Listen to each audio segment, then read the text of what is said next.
Assalamualaikum sahabat yang beriman dimanapun berada. Semoga selalu dalam perlindungan Allah Subhanahu wa Ta'ala. Alhamdulillah, terima kasih sebelumnya yang sudah subscribe dan sukai video ini.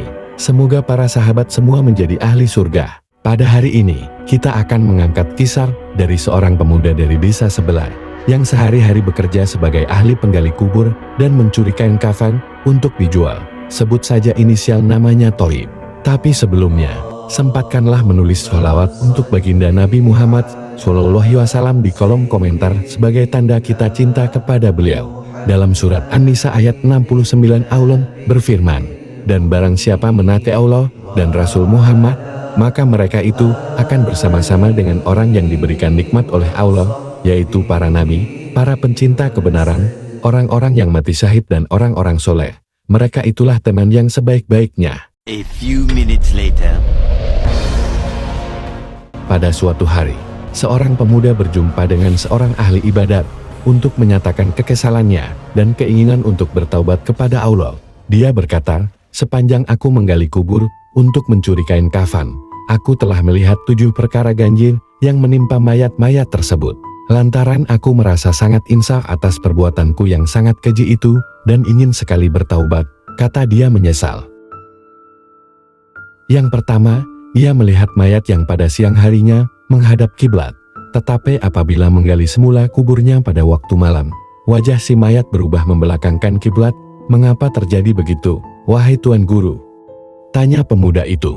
"Wahai anak muda, mereka itulah golongan yang telah mensyirikkan Allah sewaktu hidupnya. Lantaran Allah menghinakan mereka dengan memalingkan wajah mereka dari menghadap kiblat untuk membedakan mereka daripada golongan muslim yang lain," jawab ahli ibadah tersebut. "Golongan yang kedua, aku lihat wajah mereka sangat elok semasa mereka dimasukkan ke dalam liang lahat.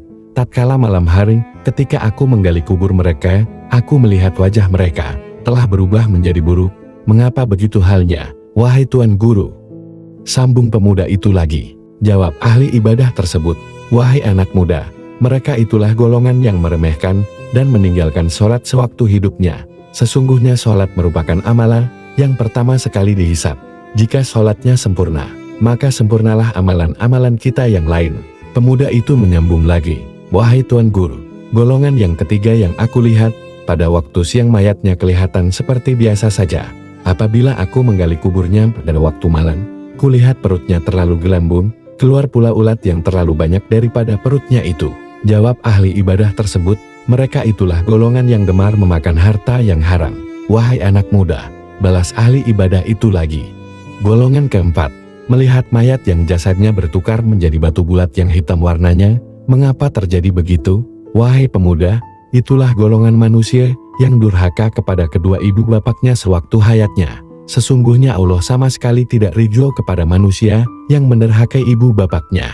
Ia juga melihat mayat yang kukunya amat panjang, hingga membelit-belit seluruh tubuhnya dan keluar segala isi dari tubuh badannya.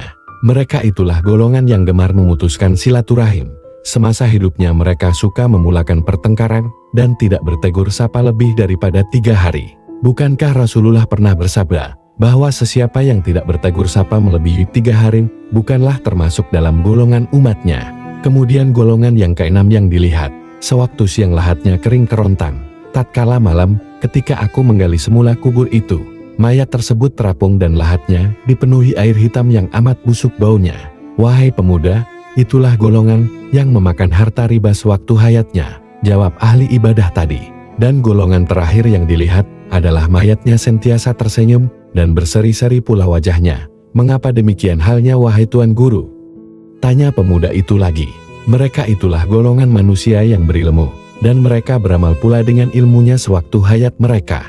Inilah golongan yang beroleh keridhaan dan kemuliaan di sisi Allah baik sewaktu hayatnya maupun sesudah matinya. Ingatlah, sesungguhnya daripada Allah kita datang dan kepadanya jualah kita akan kembali. Kita akan dipertanggungjawabkan atas setiap amal yang kita lakukan, walaupun amalan sebesar zarah. Wallahu alam, dan Allah lebih tahu atau maha tahu. Demikianlah kisahnya, hingga akhirnya sang pemuda itu bertaubat dan kembali ke jalannya. Wallahu alam. Jangan lupa subscribe, semoga masuk surga. Amin amin ya robbal alamin.